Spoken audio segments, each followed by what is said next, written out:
Vivekananda rock memorial వద్ద ప్రధానమంత్రి నరేంద్ర మోడీ సుదీర్ఘ ధ్యానం చేస్తున్నారు. ఈ సందర్భంగా మోదీ కేవలం లిక్విడ్ డైట్ ను పాటించనున్నారు. గురువారం సాయంత్రం ధ్యానం చేయడం మొదలుపెట్టారు. సుమారు 45 గంటల పాటు మోదీ ధ్యానం చేయనున్నారు. ప్రైవేట్ స్కూళ్లలో యూనిఫామ్స్, బూట్లు, బెల్ట్లు అమ్మకాలపై ప్రభుత్వం నిషేధం విధించింది. స్టేషనరీ, పుస్తకాల వంటివి లాభాపేక్షం లేకుండా అమ్ముకోవచ్చని తెలిపింది. నిబంధనలు అతిక్రమిస్తే కఠిన చర్యలు తప్పవని స్పష్టం చేసింది. జూన్ 2వ తేదీన మధ్యాహ్నం 3 గంటలకు తిహార్ జైలులో సరెండర్ కానున్నట్లు సీఎం కేజ్రీవాల్ చెప్పారు. లిక్కర్ స్కామ్ తో లింకున్న మనీ లాండరింగ్ కేసులో కేజ్రీని ఈడీ అరెస్టు చేసిన విషయం తెలిసిందే. ప్రస్తుతం ఎన్నికల ప్రచారం కోసం 21 రోజులు తాత్కాలిక బెయిల్పై బయటకు వచ్చారు.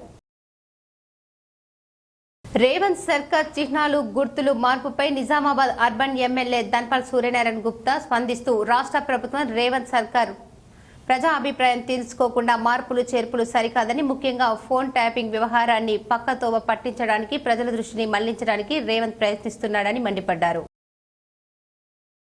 బిల్లులు లేకుండా ఎరువులు విక్రయాలు చేపట్టడం పట్ల నిజామాబాద్ జిల్లా కలెక్టర్ రాజీవ్ గాంధీ హర్మంత్ ఎరువుల డీలర్లపై అసహనం వ్యక్తం చేశారు. బోధన్ పట్టణంలో ఓ ఎరువుల దుకాణంపై కేసు నమోదు చేయాల్సిందిగా వ్యవసాయ శాఖ అధికారులకు ఆదేశించారు. ఎడపల్లి మండలంలోని జరుగుతున్న అమ్మ ఆదర్శ పాఠశాలలో మరమ్మత్తు పనులను నాణ్యతతో చేపట్టాలని జిల్లా కలెక్టర్ రాజీవ్ గాంధీ హర్మంత్ సూచించారు.